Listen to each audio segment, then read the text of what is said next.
can vary sharply and remain difficult for patients to predict.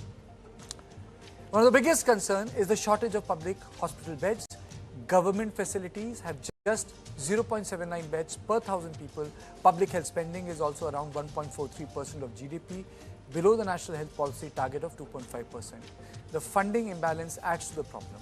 While primary healthcare receives the largest share of public health funds, secondary and tertiary cases remain relatively underfunded. This can push patients towards private hospitals, and that is where the affordability gap becomes particularly stark. According to the report, average hospitalization in a private facility costs around 50,508 rupees, compared with just 6,631 in public hospitals. That is a massive difference for families already struggling with medical expenses. The panel has also flagged unstandardized pricing, particularly room charges, and the large number of smaller clinics and diagnostic centers operating outside a strong monitoring framework. Another concern is insurance coverage. Existing schemes focus largely on hospitalization, while patients continue to face significant out-of-pocket expenses for medicines, diagnostics, outpatient treatment, and long-term care. The committee has therefore recommended several major changes. These include regulating private hospital tariffs, standardizing costs for common procedures and diagnostics, expanding Jan Aushadhi Kendras, and introducing insurance options covering outpatient care and medicines. It has also called for stronger healthcare infrastructure, patient facilitation desks, and a review of the GST framework for medical devices and healthcare services.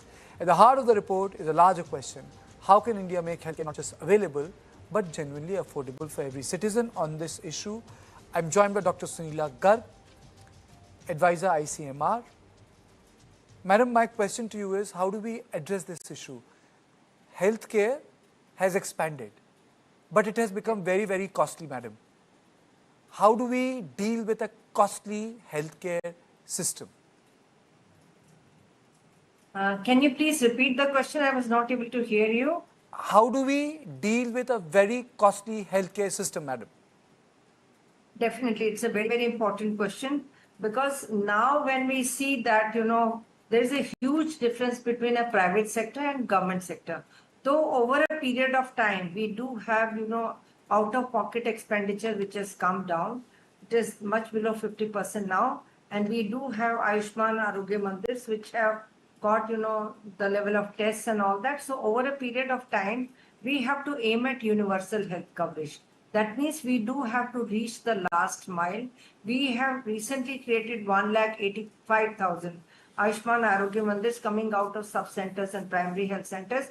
But another important part is also you need to see that even community health centers have been upgraded, where we are providing facilities for trauma care and all, and there the presence of specialists is there. Recently, a task force was also formed, which is aiming at creation of or strengthening of the departments of family medicine across the country, where we can have these family medicine specialists across the level of right from primary to secondary to tertiary level. And that means, basically at least at every district level, we must have, care which is adequately provided, so that we can reduce the number of footfalls. At the same time, there is a need to, not only the quality of care, but also we have to see from the private perspective, because I remember, during COVID time, when I was actually involved, in the whole business, we could see the variation in COVID vaccine. We could see, across different facilities, the cost was varying. So, and including the vaccinations which is available at the private sector, we have to see that we need to standardize the costs which is available, so that people do not have to pay so much out of their expenditures. And we need to promote our Jan Aushadhi Kendras and all, and we need to promote more of generic medicines, of course, with more quality control. So that, we need to see that, because when I used to get for our departments for rural urban centers and all that, so quality was a major issue. So, and also at that time it was flagged out that this batch is not good and we need to remove that. So it is important to look at that.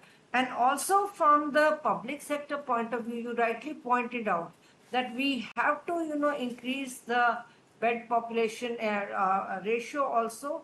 And plus, as has been pointed out by National Health Policy also 2017, when we talk of that, that is important. We need to spend much more with regard to Doctor, GDP. can I ask you, why is this so much of people now in jokingly say hospital का bed 5-star hotel के bed से ज़्यादा महंगा है? So that is where I am telling you. So we should not be looking at, there has to be average pricing kind of a thing which we need to work out.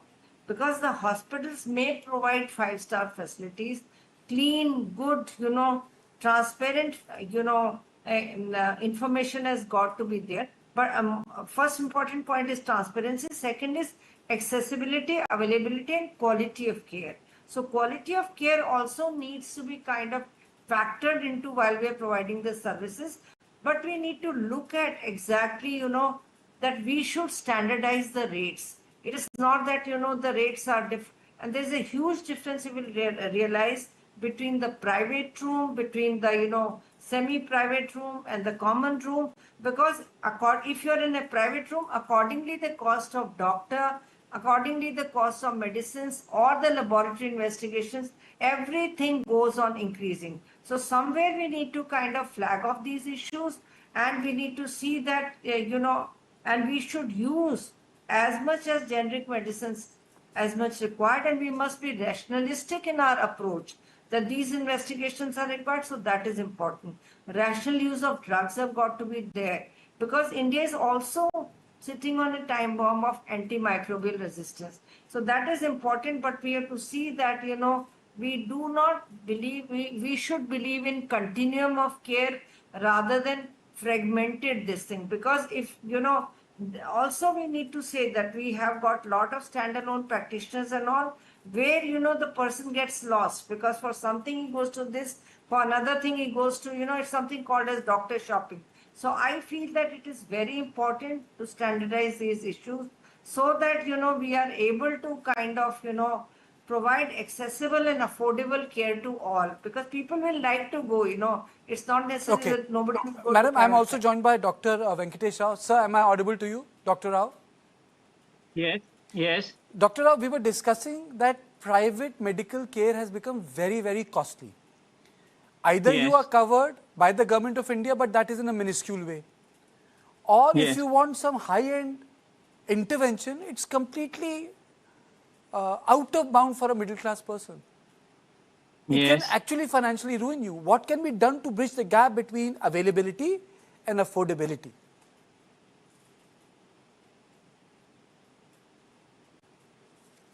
Dr. Rao. I think, Dr. Gar, can you take that question? Yeah, as I said that, what can be done to provide availability and affordability? First of all, as I said, we need to look at the standardized package of costs. That is there when we talk of routine medical procedures and all that, that is important. Because I have seen many families, right from now, it is over 4 decades when I'm being there in this sector, medical care sector.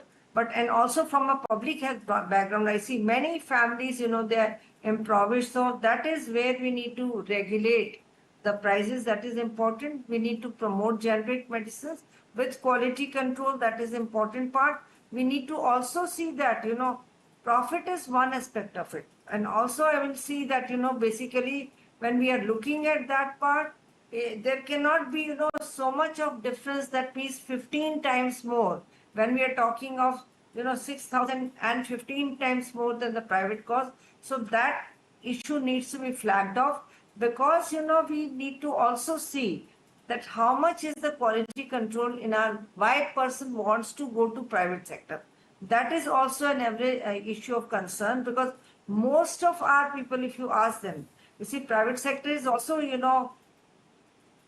people like to go to private sector even if they are standalone practitioners, physicians, pediatricians, or Because it pays also, them more? It pays them better? Yeah, definitely. Yeah. Basically, one important part is that, it is also, you see, as I said, when I was talking of quality of care, suppose you go to a standalone practitioner or to a hospital and all that, the doctor gives you time, because there is, you see, not only the money part, but it is also the quantum of patients. That is important. So ultimately, at the end of the day, we have to see from the, and which has been proved from exit interviews and all that, that the patient comes out satisfied. But at the same time, when I was working at Maulana Azad Medical College, having thousands of footfall every day, it becomes very difficult for the doctor also to provide that much amount of time, and also then again for the patient to, they are losing on their daily wages and all. It's not easy to go to a hospital which is so very overcrowded. There is a cost to being, having a free treatment and all that. Okay. But one day you go for checkup, second day for investigation, then you get time over 6 months and all. People will say, "Itna time lagta hai." So that is also another important part which we have to see. Okay, thank you so much. Thank you so much, for explaining as to why this has happened.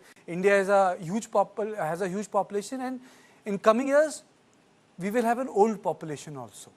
And I think that's where we need to really buffer up our efforts in private sector, which is making good advances, but to make it affordable for the poor people. And when it comes to public sector, to make it better for a lot of underprivileged people to get care, because they will not be able to afford those private sector hospitals. So I think sort of a twin approach is required to cater to the need of a changing India. Thank you for joining me for the On Point 2, and to my viewers, don't go away. After a short break, I'll be back. I interviewed Baijant Panda, the Vice President of Bharatiya Janata Party, 5-time MP.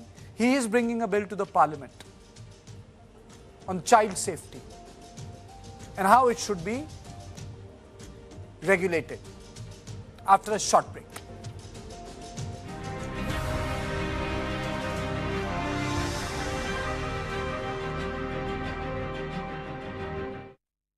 Dear Bestie, how can I thank you? They say the truest friendships cannot be manufactured. They simply unfold naturally. How true that is for us. Bestie. Love from Bestie Collection. Natural diamond bracelets for you and your bestie. Bunty, the house needs to be painted, but painting is more expensive now. So your e-bike is cancelled. Be naya zamana. Birla Opus is giving 10% free paint. So now paint worry free. 10% free paint only with Birla Opus.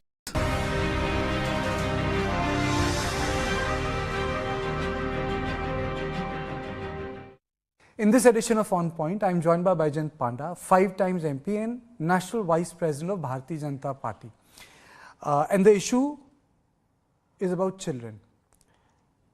An issue is about, should there be more control, more regulation, more protective environment for children when it comes to social media, and he's listed a bill in Lok Sabha. So thank you so much for making time for News 9. And let me begin by asking you, this bill has been listed, it's called the Safeguarding Healthy Internet Environments for the Little Digital Natives Shield Bill 2025. Is a catchy name and it describes the purpose. I think it's important for legislation to have catchy names because then it captures the imagination. But beyond a catchy name, the topic itself is very important. This name came up through brainstorming. Whenever I draft any bill, I do extensive consultations with various stakeholders. So we have citizens groups, you have industry representatives, you have activists, people in the media and tech industry. Then I have a team of policy professionals with whom I brainstorm, and so that's how this comes up. But this is not only timely, it's overdue, because this bill we drafted a year ago when only one country had introduced restraints on social media for children. In the meantime, nearly 20 countries have done so, and a couple of states in India have also started taking steps. But for unfortunate reasons, the bill has not been able to be moved because of the disruptions in Parliament.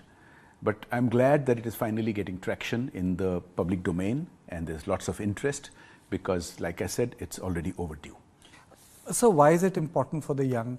What prompted you? Why is it important in the Indian context?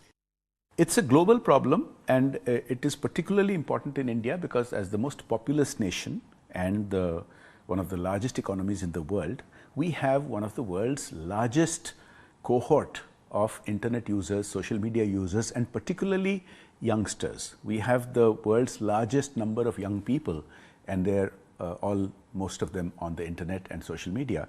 Now, social media is a generation old. In these last 20 or 30 years, initially it came about as a democratizing force. For example, in the media, it disintermediated media. Earlier, editors used to curate what people would read or see on television. Now, anybody has access to information. But that disintermediation process in the beginning was good. But clearly now, in hindsight, a lot of evidence has come out about social media.